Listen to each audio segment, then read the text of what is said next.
Hi everyone, thank you for joining us for a review of Severity Scanner, a new tool that's been developed in collaboration between the HSC and Lloyd's Register in the Discovery Safety Program. My name is Ran Merkazi and I'm VP of Product and Services with Lloyd's Register Risk Innovation Team.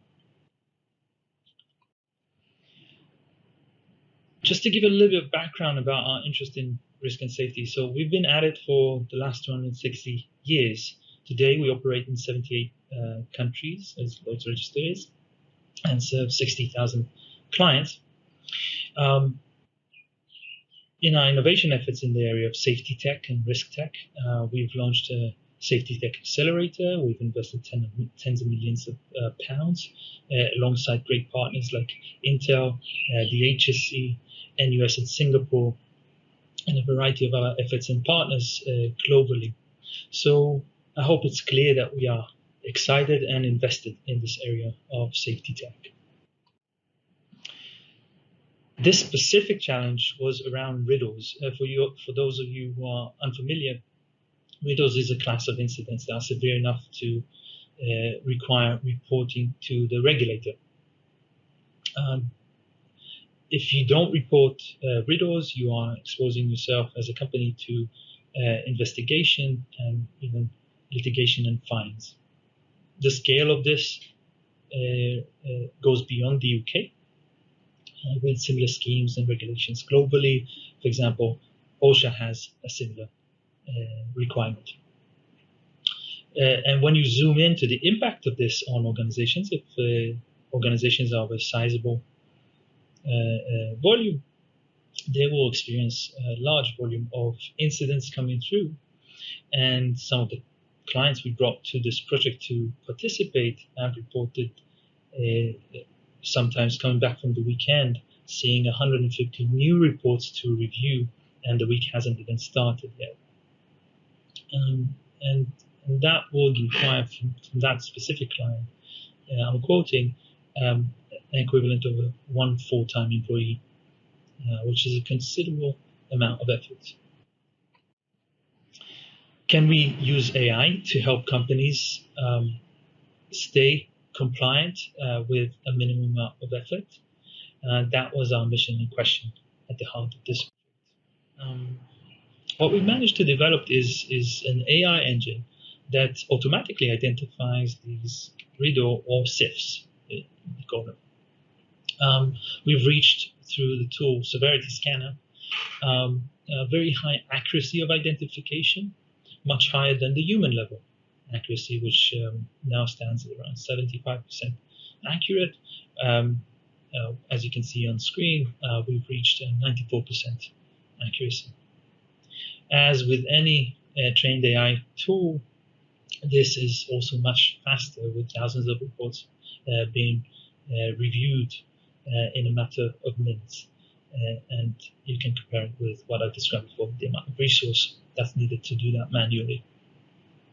It goes also deeper, so it's not only telling you whether it's a riddle or not, it also outlines for you a set of subclassifiers, which means which type of riddle you are looking at. And that is very important for the future of this tool in order to allow for higher order insight. And the design approach we took was to keep the human in the loop, making sure that no processes get engaged without human approval or review. So we minimize whatever processes are needed by automation, if it's by AI or by digital, and it's stop points along the way for the expert to now engage the next process along. Our vision for this product is, as is with a variety of products like Safety Scanner or Safety Signals we have been developing in recent years, is to help companies globally in bringing together different data sets that hold HSC and incident reports, no matter what data set and format it's coming from, as long as it holds natural language descriptions in it. Then through the use of this tool and others, we create a single version of the truth, and that gives a lot of clarity. And finally, to wrap it with the high quality digital interface that allows you to visualize further, filter, slice and dice, and track clusters of incidents as you identified. So, how did we get there? I've mentioned AI, but let's dig deeper under the hood. We are using a subfield of AI, which is called natural language processing, NLP for short, and it uses AI to have a human-like understanding of written language. Okay, uh, the way we've trained this AI was a combination of what some of you might be familiar with, supervised and unsupervised learning techniques. In short, supervised techniques take the knowns, examples of thousands of reports that are riddles, and compare it with thousands of reports that are known not riddles, and then through that train the AI to identify things that are similar to these reports. Alongside that, because of the sophistication of human language, we had to use unsupervised learning, where the machine has to make up their own mind to a degree into what is identifiable as a pattern of riddles and non-riddles. So that's the unsupervised bit.